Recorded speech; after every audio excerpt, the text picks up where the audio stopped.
Martin's piece in the Examiner, as I've been talking about, if you're only getting the papers today, as opposed to the rest of the show, if you do only just consume this show through the papers, we do a whole nearly 2 hours from 7:45 to 8:30. But Tommy Martin's column today is brilliant in the Examiner, and it did get me thinking about which newspaper has the best columnists.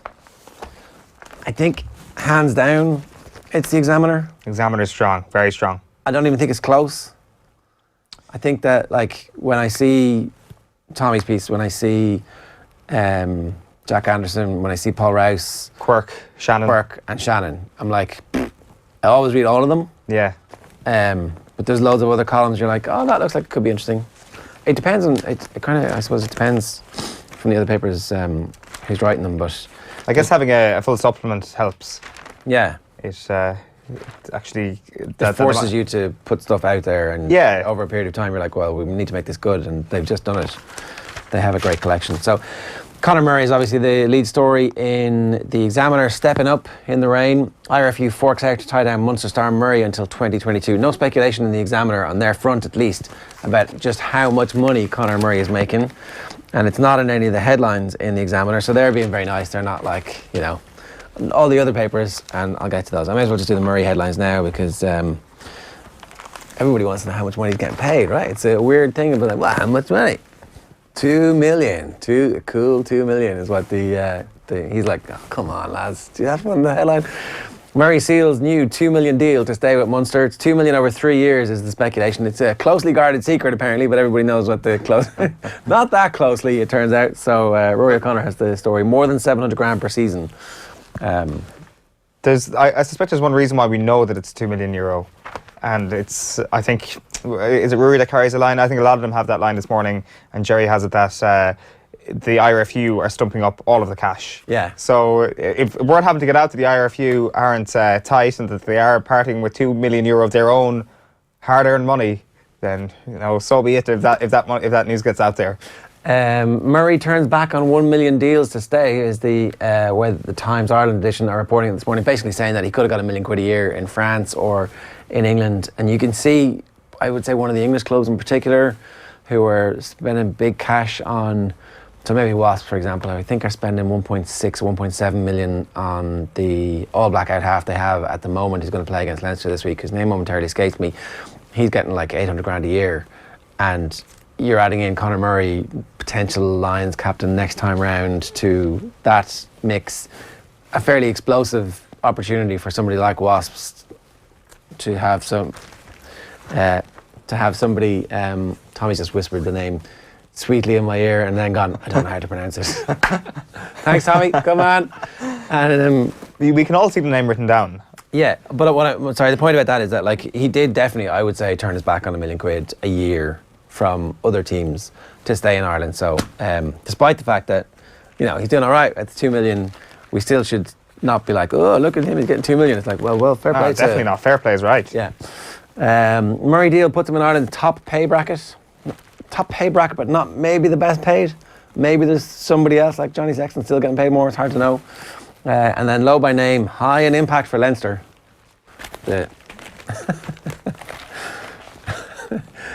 There was a great piece Sean Moran did one time about looking back on the previous All-Ireland reports in the Irish Times, and it was about how the first pun that ever appeared in the Irish Times was how somebody from Wexford, I think, had scored the winner, and so it was like, Furlong points the way, because he scored the winning point. That was that's absolutely top class punnage right there, and it's not going to be topped. Low by name, high in impact for Leinster. The spirit lives on. And then there's loads of pre-match reports from the Ireland football camp, which, you know, that suggests that you're apathetic about this. Very apathetic. I can't. Oh, come on, it's like 2 games to save. Martin O'Neill and Roy Keane. It's not though. Even if we lose 6-0 and 6-0, what happens? They're like, well, sure, we were never really that invested in this anyway. It was about getting new players too. Look at all the new players we capped, and look at all the injuries we had. Yeah, that's just excuses. Yeah, but like, it's a job saving excuse. If we win and win, like, so we can still win the group, right? Yeah. We need to win these 2 games. Yeah. Well, that wouldn't quite do it for us. Well, we need to go to Copenhagen and probably get something But we would need to get something in Copenhagen. Even a draw. If we win these two games and draw in Copenhagen, we would top the group because Wales lost to Denmark. So, like, I mean, there is that. And we will be playing a Denmark side without Christian Eriksen and possibly a Wales side this time without Gareth Bale. So it wouldn't be... Bale's going to play, it looks like. It is looking a little bit more likely than it was a couple of days ago, but obviously the Eriksen thing, he's ruled out.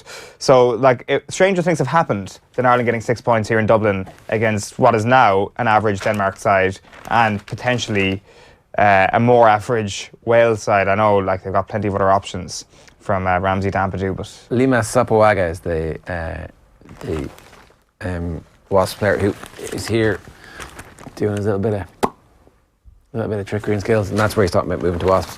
Clearly good enough at the moment to be 28th, peak of his career. This is going to be very interesting to see how much this happens. Like, is it literally the best 16 All Blacks, best 15 All Blacks who stay in New Zealand from now on, and everybody else comes around the world to make those leagues really good? Is the future of rugby in New Zealand just about trying to find enough depth to stay there?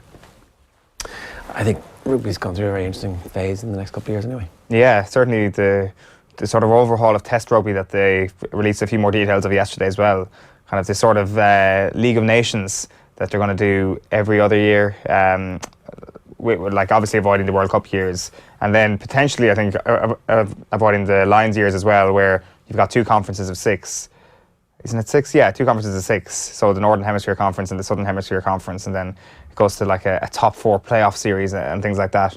The details are a little bit sketchy, I think, at the moment. It's a strange idea. So there'll be no North-South Test series, and well, instead of that, yeah. Remember we were speaking about that a few weeks ago, that they wanted to overhaul the whole... Is this to replace the Six Nations, though?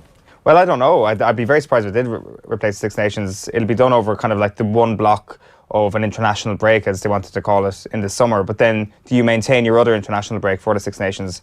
I don't know. It's as you say, it is really interesting times. Like, how that reacts to the club game is the big thing, really. Does that actually just make the club game stronger?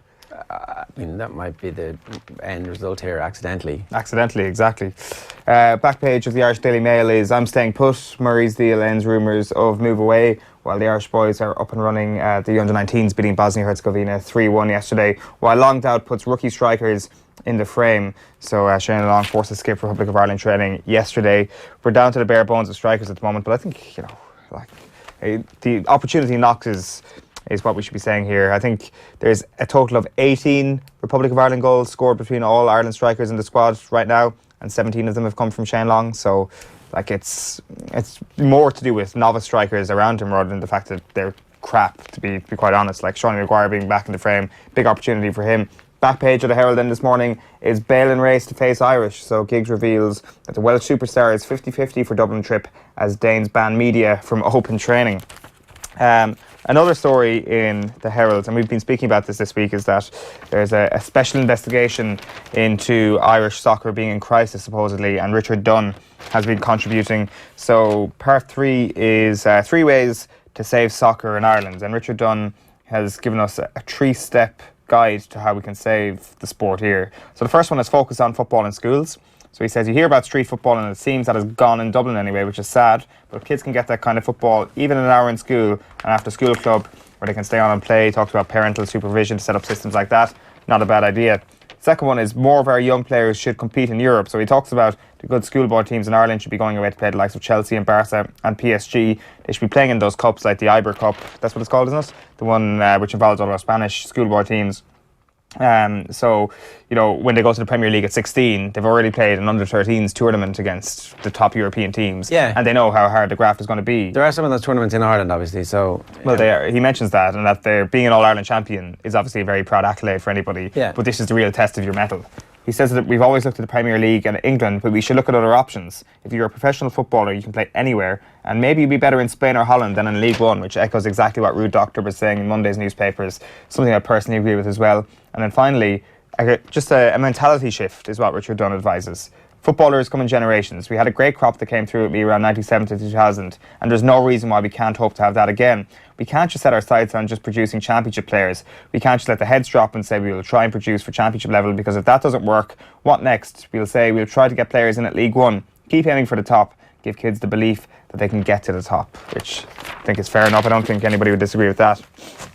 Back page of the Sun this morning is Nations League gets Klopp billing and Prize is right. Also, Pogba's a spacer, says this headline.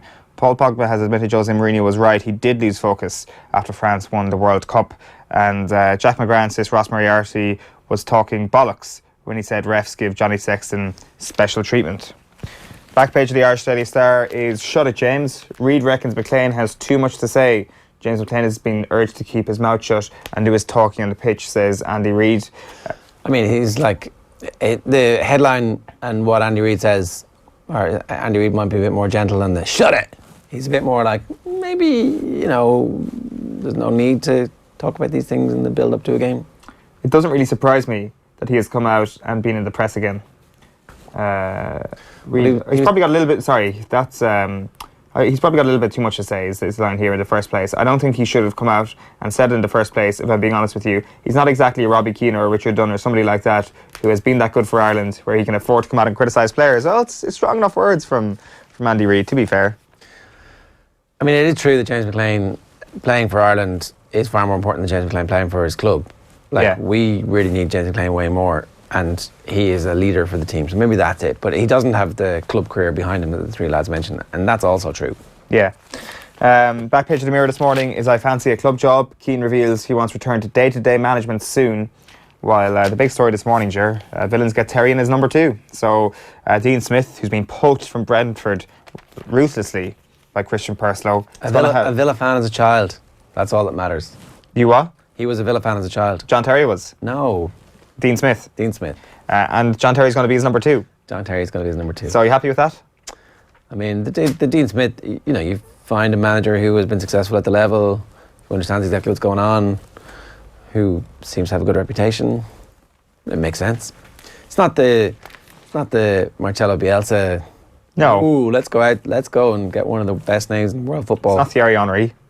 I mean, I don't know. Thierry Henry might have been a great manager. Who knows? Thierry Henry might not be a great manager. Mick McCarthy, though, on the other hand, proven at that level. I mean, this is a bit of a Mick McCarthy signing. Kind of the same. Although, like, a little bit younger. Dean Smith is a bit more trendy than Mick McCarthy now. Like, he's worked with analytics instead of Brentford. Like, aren't Brentford into all that sort of Moneyball stuff? Because they're owned by the guy who made the money. Yeah, Midtjylland. Gambling. Was it gambling? Yeah, he found little kinks in the matrix and was like, ooh, that price is wrong, that price is wrong, that price is wrong. And then the computer just filled in the money and he's made a lot of money off that. Well, there you go. And so Dean Smith has that expertise in the locker. Aston Villa for promotion is what I'm seeing right there.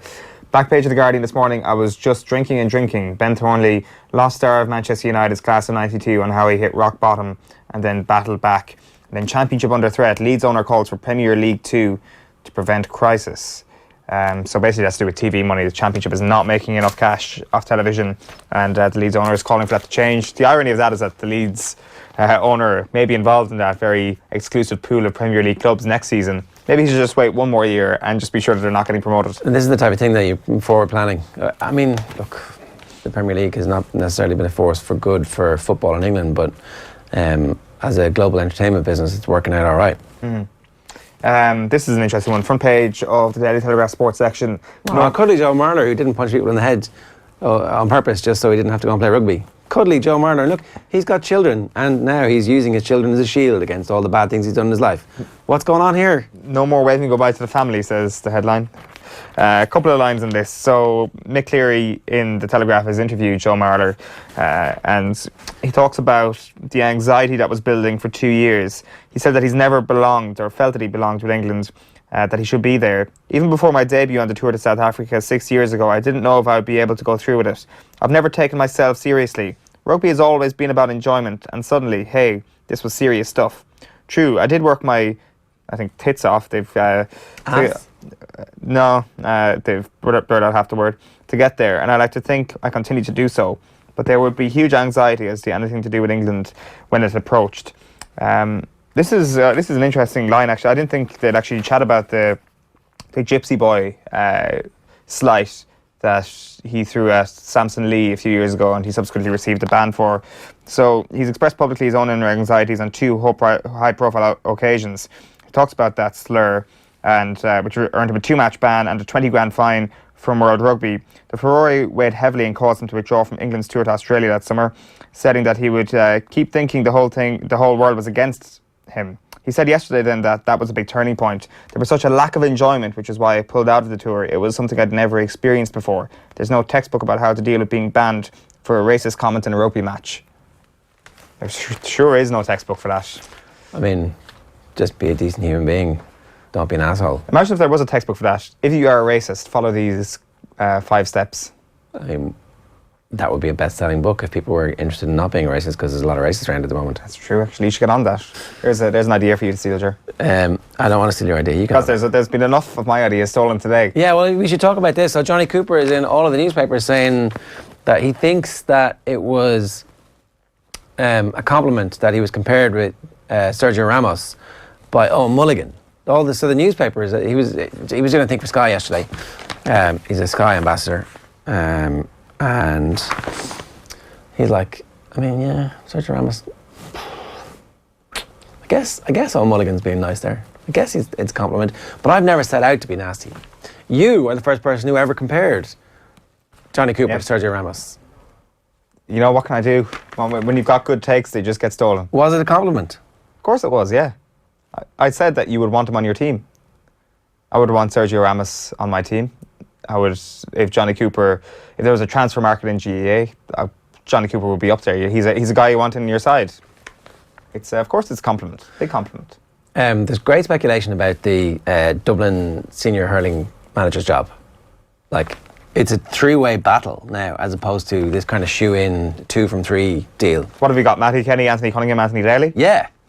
Yeah, it's a great battle. I mean, that's like... It's a battle royale. We've got good candidates here.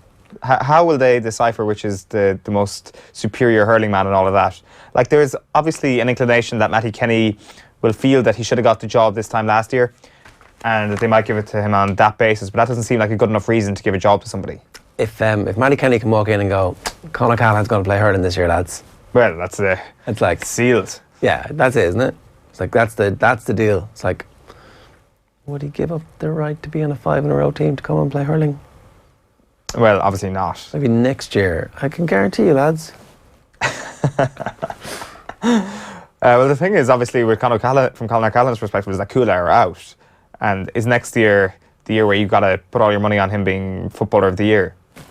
Where it's like he obviously had a bit of a slow season this year, getting into the right positions, but just seemed that little bit off it all at the start, and then the end. It's like I only play really well in the absolute biggest games. Yeah, but now that he doesn't have to worry about a quest towards All Ireland hurling club glory this off season, then he'll get a full league and all that sort of stuff. The other thing is that Mayo have announced plans to host a dinner in New York to coincide with next year's Connacht Championship clash in the Big Apple. They've done like a Boyle reporting this. They have to raise £1 million in one night. I mean, apparently Kerry raised 1.4 million in one night a couple of years ago. So I heard in New York. That's incredible. There's a lot of rich Kerry men living over in New York. So. Hashtag travel with DB. Except this is different. This is different. Hashtag travel with DB was a charity event. You can do both though, right? You've got to be there for 2 nights, like. Well, but that's not for Irish people going over to New York for that game. That's for people in New York already to come out and empty their pockets and put it on the table for Mayo GAA. DB is bringing a bunch of people over. Yeah, including Nathan Murphy, who's not paying his own way over. I think he's the only person who's not paying his own way over. Oh, what? Oh, I don't know if that was from broadcast. What? Oh, I think that was supposed to be a secret, Owen. No, he's working. He's irrespective. It's for charity. He should be getting paid, let alone his own money. Oh my God! Mayo versus New York 2019. Hashtag travel with DB. As there is yet no official fixture or guaranteed confirmation of New York's inclusion, I will be in a position by August end to announce full package details and travel itineraries. MB, this is a not-for-profit trip of a lifetime. Not-for-profit. In May 2019, I plan as hashtag travel. So yeah, okay. Countdown is on. 365 days and 0 hours to Mayo versus New York 2019. Details in the coming weeks. So that was earlier on in the year, but it has gathered a pace and it's ready to go. And if you want to travel over, and you also are completely stinking rich and you can afford to get a table at the dinner that night, well, it'll be some night. And they're going to raise £1 million in one night. Yeah, just don't buy... The county boards are allowed to do this. But when the GPA do it, it's the most gravest sin that anybody has ever perpetrated on the GAA in America. Yeah. County boards doing it like, oh, well done, you're raising £1,000,000. Like, that's like £1,000,000 we don't have to pay for it. Double standards, anyone? I'd love if the GAA club or GAA county boards should go door to door in the Hamptons with like their cap in hands and say, actually, we're here on behalf of a sport in Ireland that would love your help. And that would be the way to kind of raise money in a very pure way.